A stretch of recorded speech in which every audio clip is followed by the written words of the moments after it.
In a shocking development, world-famous podcaster, comedian, personality Joe Rogan said he would vote for Donald Trump over Joe Biden. The context is important, right? But still, it's a really interesting thing to see from one of the most famous podcasters in the world, or the most famous, that there are serious problems with Joe Biden. So if it came down to it, he's voting Donald Trump. In a conversation with intellectual dark web founder Eric Weinstein, Weinstein was mentioning that there's no real viable options for regular people, and Joe interjects saying, I'd rather vote for Trump because Joe Biden, he basically points out Joe Biden's cognitive decline. You don't know where the guy is going to be in a year. And Rogan has previously stated that Trump would eat him alive. And interestingly, Rogan's also pointed out how the media lies, and they take every opportunity to just crap all over Trump, whether or not what they're saying is true. Now, the reason I find this so significant, well, there's two reasons, actually. You see, not that long ago, a couple months ago, Joe Rogan said he'd probably vote for Bernie Sanders. This was taken to be some kind of endorsement when Rogan said probably because there were some things he liked, and it was an off-the-cuff comment, not a direct endorsement, but sure enough, the media went nuts. Many progressive leftists started insulting Joe and calling him all sorts of crazy names, and many more moderate and even some smarter progressives embraced it. But the other big factor here is that Joe Rogan is kind of a regular dude. It's why he's so popular. So if you have a guy as with the most popular podcast in the world telling you this is how he feels, you cannot dismiss it. What we're seeing right now is that the Democrats are embracing complete November, we'll call it self-harm so YouTube doesn't shut me down, but it's insane to put Joe Biden up there. You can see it. Most people feel the same way Joe Rogan does. Biden is in severe cognitive decline, but guess what? The media runs defense for him. They smear Bernie Sanders. They run defense for Biden. They smear Trump. And they did similar things back in 2016 with Hillary Clinton. Let's go through exactly what Joe Rogan said. I don't want to act like it's the most important thing in the world that Rogan made another off-the-cuff comment about who he'd rather have, but I want to talk about the greater context of how the media plays with these narratives and how, let's just be real, no conservative would reject an endorsement, if he made one, from Joe Rogan, right? This is not an endorsement. I'm not going to play the same games the media tried to play with Bernie Sanders and Joe. But look, I'm sure everybody on the right's like, I agree, Joe. That's an interesting point. It doesn't mean Joe Rogan's actually going to vote for the guy. But I'll tell you what, I would not be surprised if he does come November if Biden is the option. What's interesting here, too, is that Joe Rogan's pretty much to the left of me on a lot of major issues. And even I wouldn't go so far as to say I'd choose between the two. But Joe kind of did. But let's read this and see what's going on. Before we get started, head over to timcast.com/donate if you'd like to support my work. There's many ways you can give. But the best thing you can do is actually just share this video. It helps the channel grow, especially as YouTube is playing weird algorithmic games to suppress certain channels. They don't prop up independent creators the way they do the mainstream media. But more importantly, just subscribe, hit the notification bell, hit the like button, and share the video, as I mentioned. Joe Rogan from Breitbart, I'd rather vote for Trump over Biden. Rogan made the remark when his wide-ranging conversation with Eric Weinstein, managing director of Teal Capital and host of the podcast The Portal, took a turn into the current state of 2020 politics. Transcript as follows. Eric says, I think that in general, people, when they are given no choice at all, express themselves moronically. Joe responds, when they are given no choice at all, how so? Eric says, I want a choice of an actual president that's viable. I don't have one. Now you're going to ask me which of the non-viable people do you like the best? Rogan responds, this is the real issue with the Democratic Party. They've essentially made us all morons with this Joe Biden thing. Weinstein laughs and says, can you imagine? I can. Rogan said, I can't vote for that guy. And Weinstein said, I can't vote for him. I can't vote for Trump. But here's what gets interesting. Rogan says, I'd rather vote for Trump than Biden. I don't think he can handle anything. You're relying entirely on his cabinet. If you want to talk about an individual leader who can communicate, he can't do that.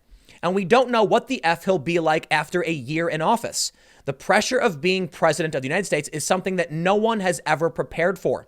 The only one who seems to be fine with it is Trump. Oddly enough, he doesn't seem to be aging at all or in any sort of decline. Obama almost immediately started looking older. George W. Bush almost immediately started looking older. I agree. And I think the reason is, whether you like the guy or not, Donald Trump is used to the spotlight and the attention, the love and the hate. And so to him, it's just another day, right? He's just the same old thing. Well, for whatever reason, I don't really know. But look, man, Joe's right. Biden is not viable. Progressives even get it. And you gotta understand this, moderate Democrat types who want Joe Biden. Don't look at me, because I don't. This is how many Bernie voters feel. We just saw in January Joe saying, I'd probably vote for Bernie. And now you're giving him this choice, Joe Biden or Trump. Guess what? He's going to vote for Trump. I don't know if Joe's actually going to vote for Trump. I don't want to put that, on him. He made a passive comment. I'm sure he said it. He forgot all about it. And here we go. The media machine will start churning. I do think it's kind of funny, though, that, when Joe Rogan made this comment about Bernie, a bunch of articles, a bunch of news outlets started picking it up. When he makes this comment about Trump, it's kind of no one says anything. But don't be surprised if the progressives come out of the woodwork to accuse Joe. Aha, this is proof. He's all of the worst things we've ever called him. Breitbart said, Rogan's comments come after he called Biden very old and mocked his frequent verbal flubs as not a normal way to communicate unless he's high as F. Joe's podcast is great, by the way. In the same podcast interview, Rogan predicted that President Trump is going to eat him alive in the 2020 election. Rogan, whose Joe Rogan Experience podcast is one of the most popular in the world, garnered headlines in January. So you know all that. Let's move on. I want to show you some examples. Recently, Joe was also having a conversation, I believe, with Brian Redban. And he said, it's exhausting when reporters use every story as a chance to S on Trump. The podcasting star interviewed comedian Brian Redban this week when the subject turned to Trump's handling of the global pandemic. Rogan cited coverage of experimental coronavirus treatments, particularly the anti-malarial drugs chloroquine and hydroxychloroquine, to highlight biased reporting. Quote, you can't give the president a hard time for talking about what doctors are talking about because legitimate people are talking about that combination of things, he said after citing an individual who died after taking a non-pharmaceutical form of chloroquine phosphate used to treat disease in aquarium fish. Let me just tell you that story. I know most of you probably know it, but there's probably a few who don't. A man and a woman ingested some kind of fish tank anti-parasitic. The man died, the woman didn't. There's a lot behind this. Apparently the woman was a Democratic donor. It's the rumors I don't want to say rumors, but this is the story that's coming out now. So people are questioning what really happened, but apparently they mixed this fish tank anti-parasitic into their drinks, drank it, the guy died. The media ran wild blaming Trump, and that's just absurd. One of the jokes I've seen from this is Donald Trump tells you to wash your hands, man drowns, it's Trump's fault. That's what the media does. No matter what he says, it's wrong. I'm going to show you the proof. Let's move on, though. Various pundits attempted to put culpability on Trump's shoulders for the man's death. Quote, just because you hate Trump, you can't distort this and make it seem like Trump did something irresponsible by talking about this hopeful disease medication. And these people took the wrong version of it and died. Like, that's a cautionary tale. It's not a chance to S on Trump, but everything's a chance to S on Trump. It's so exhausting. It's effing weird, man. It's weird. How do you think regular people feel every day? This is what the media can't seem to get a handle on.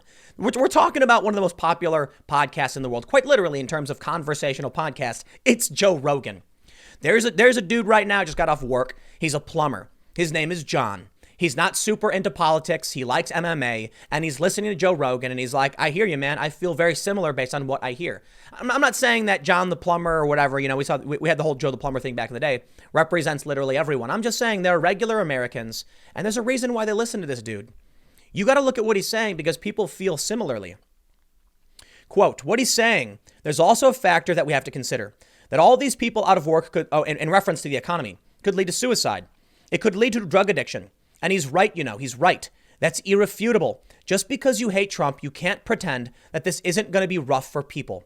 It's true, man. Yet for some reason, we see all of these stories. Check this out. Joe's completely right. Bad advice from the president. Trump touts unproven coronavirus drugs. Politico, Trump's push for risky malaria drugs disrupts coronavirus response. Quote, all this buzz is confusing the American public, said one health advisor. Here's one. Quote, this is insane. Many scientists lament Trump's embrace of risky malaria drugs for coronavirus. How can we get to this point where now on April 2nd, from the Washington Times, hydroxychloroquine rated, quote, most effective therapy by doctors for coronavirus global survey. What was all of this media punditry? They are just people who exist to say that no matter what Trump does, he is wrong. Here's your proof, man. On the 19th, TechCrunch ran this story. French study finds anti-malarial and antibiotic combo could reduce COVID-19 duration. So Trump sees a story. He talks about it, says, we're looking into it. For all you know, one of these health advisors went to Trump and say, hey, we're seeing this story. And he's like, great, I'll let people know we're working on it. And then the media runs wild. Now we have this story. An international poll of more than 6,000 doctors released Thursday found that the anti-malarial drug hydroxychloroquine was the most highly rated treatment for the novel coronavirus. I don't need to even read more for this for you. You get the point. When stories started coming out that this was working, Trump came out and said it was working, and the media just used that as an orange man bad rage bait opportunity. And guess what? Regular people can see this happening all the time. So I don't even want to say that Joe Rogan is necessarily going to be an influential factor in whether people vote for someone or not. I'm sure it's true, but just take into consideration that his view on this is from a relatively apolitical commentator. Joe's an MMA guy. He does know a decent amount of politics, but not as much as politicos do. So if you're a consultant for the Democrats or something, you got to look at him and see that's what people are thinking. Now check this out.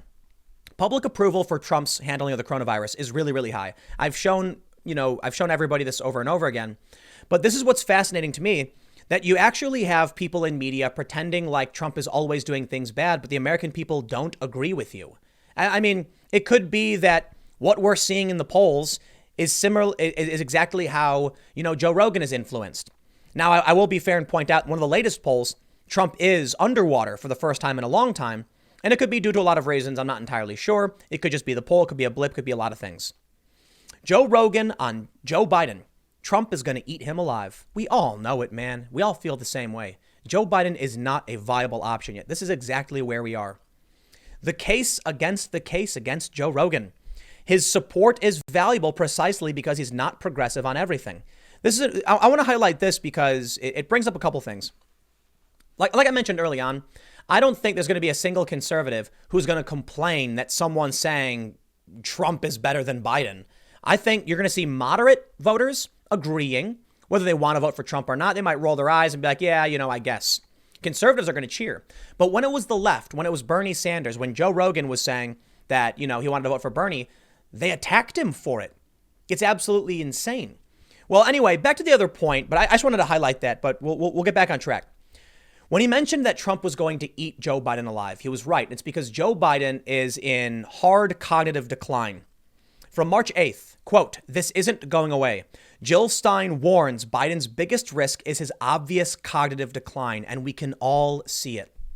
You can't ignore this. It won't go away."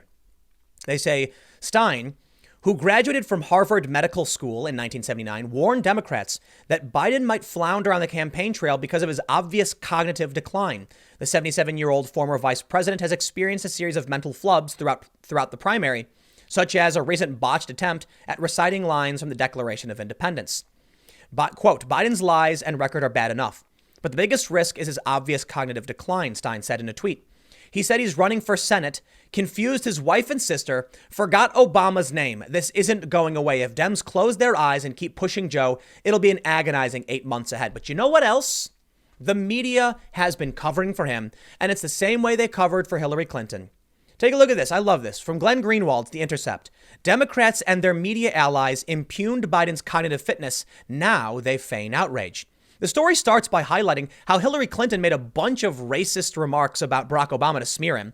And then he goes down and says this, quote, "This is a grave matter, not just because the establishment wing of the Democratic Party wants to put him in charge of the world's most dangerous nuclear arsenal," that's Biden, "a large chunk of this planet's health and the welfare of hundreds of millions of people, but also because it directly pertains to whether he can sustain the rigors and spotlight of a general election against the incumbent president. And multiple incidents over the past couple of weeks, from Biden's forgetting the words to the most iconic and memorized passage of the Declaration of Independence, to confusing his wife for his sister, to spouting sentences that make no sense, have only intensified those worries. But as the Democratic establishment has united with creepy speed and obedience behind Biden in order to stop the Sanders candidacy, those who now raise these concerns instantly come under a withering assault of insults and attacks from Democratic Party operatives, along with their crucial media allies, thinly disguised pro-Biden reporters who continue to insist on wearing the unconvincing and fraudulent costume of neutrality. They are invoking the classic Orwellian formulation from the novel 1984. The party told you to reject the evidence of your eyes and ears. It was their final, most essential command. It's exactly what they do. The Washington Monthly, the disinformation campaign being launched against Biden. There is no data to support the allegation that he is in cognitive decline. Nobody came out and said, did you see the latest Harvard study that tracked Joe Biden's cognitive decline? There's no data and there doesn't need to be. We can see the guy can barely speak. It's kind of sad. I'm not trying to be mean to the guy, but come on. He's just not there. You know what's going to happen? Trump is going to win in a massive landslide, and everybody knows it. Former Obama advisor Pluff predicts historical level of turnout by Trump supporters. It's not just going to be Trump supporters. If Joe Rogan should be a canary in the coal mine for politicians. But I'll tell you what, man, the Democrats have been panicking. It's what they do. I want to go back to this story from 2016. The New Birthers debunking the Hillary Clinton health conspiracy. I want to point out exactly what the media does. You see, in 2016, Hillary Clinton was ill. I'm not going to pretend to know. I'm not a doctor. Now, there were videos of her collapsing. There, to this day, memes about her being tossed into an SUV because she fainted. There's numerous videos of her walking upstairs, falling down, and everyone could see it. These videos were insanely viral. Paul Joseph Watson put out a video about her illness. I'm pretty sure he's got millions of views on that video. Yet the media would insist it was all a big conspiracy. You see that? Well, here's what they did. They go for the fringiest of fringe accusations. At the very least, people saw her fainting all the time. And an average moderate individual might say, she looks ill. But eventually you'll find some fringe character who says she clearly has, lizard people disease from beyond the realm of the outer earth, or, some really fringe idea. Now, for the most part, they'll try and base it in reality. They look for people who make accusations saying they knew she had Parkinson's, they knew what she was sick with, and then CNN debunks those. But the reality was she was sick and we all knew it. The media was covering for her the same as they're covering for Biden now because they never learn. The Democratic establishment doesn't learn. You know what I think it is? This is one thing that's been talked about a lot in media, that Republicans have begun to dominate digital. The Democrats have lost their edge on technology that they had with Obama. I don't think they realize how viral media works. That's why, look, they say the left can't meme, right? There was this rally, I think it was in South Carolina or something, I don't remember where Hillary Clinton put on a Southern drawl. And everyone online saw her do it, and they were like, that's not how she talks. That's weird. She's pretending to have an accent. She seems to think, and these people in media seem to think, that they've isolated groups of people and can lie to them and get away with it. But we all have Twitter. We all have, used YouTube and Facebook. We can watch videos. We can see the videos. We can see you're lying. More importantly, people listen to Joe Rogan. But the media would try and debunk this. And what do we get? Hillary Clinton is set back by decision to keep illness secret from the New York Times. Are you kidding me? I remember this. I was just laughing as hard as I could possibly laugh. They kept saying it was a conspiracy theory that she was sick. There was no evidence to suggest she was sick. And then later she came out and said that she had pneumonia the whole time. Now, some people were adamant that she had something else, but I don't care what she had. She was sick. She lied. Everybody knew. The fainting makes sense. You know why? Perhaps she really did have pneumonia. That's what the New York Times said. Because she was having a hard time breathing, and then shortness of breath, and then she would faint, and they would catch her. So yes, pneumonia, something that people get. Kept it a secret. The media lied and protected her. So how long until the media starts to admit that Joe Biden is out of his mind? I'm going to give a shout out to Bernie Sanders. I'm not a big fan of his policies. I think he's got all of his faults. But right now, Bernie Sanders has been putting out statements. He's been doing fundraisers. And this is not for me to say you should or shouldn't vote for anybody. You vote for whoever you want, right? Bernie Sanders is not likely to be the nominee. Joe Biden right now is saying that he's gonna move forward with the VP, vetting process, even though he hasn't officially been confirmed because, we're in this crisis. Things are standing still. But Biden is the presumptive nominee. Bernie Sanders calls for $2,000 monthly payments, suspending some bills amid pandemic. Bernie Sanders has given many many fine statements, like his brain works. He can communicate effectively. Joe Biden can't. Joe Biden recently on MSNBC said that we got to do a few things, and his 3-point plan was incoherent muttering. I'm not exaggerating or trying to be mean. There's this weird thing going on where progressives and Trump supporters all recognize the problem of Joe Biden. And Joe Rogan certainly does as well. Yet there are these establishment Democrats that don't care because they think that can win. There was this political cartoon going around where it showed someone wearing like an Antifa badge, literally said Antifa, and he was holding up a sign, and he looked over, he was holding up a bunch of signs for all the things they wanted, like Medicare for all, free college. And then he looks over at Joe Biden, who's holding up a sign saying defeat Trump. And he's like, you're out of touch. Do you think you can win by taking someone who can barely speak, someone who is in clear cognitive decline that most people can recognize, and placing him up against Trump under the premise of we just don't want Trump? That doesn't make sense. If somebody was willing to do whatever it took to beat Trump and vote for someone who is in a major cognitive decline, why wouldn't they just vote for Bernie Sanders? You're not helping your argument. It seems to me that the logic actually is the Democrats will do anything to stop Bernie. They don't actually mind Trump for the most part. They would rather stop Bernie Sanders and let Trump win. From Common Dreams, still ahead of his time, new video details Bernie Sanders' prescient warnings about pandemic threat and need for Medicare for all. Quote, voters are watching in real time as Bernie Sanders' platform, Medicare for All, a federal housing guarantee, paid leave for everyone, and much else is looking more and more like a common sense solution to huge problems. Now, here's where I disagree with Bernie. It's an emergency provision.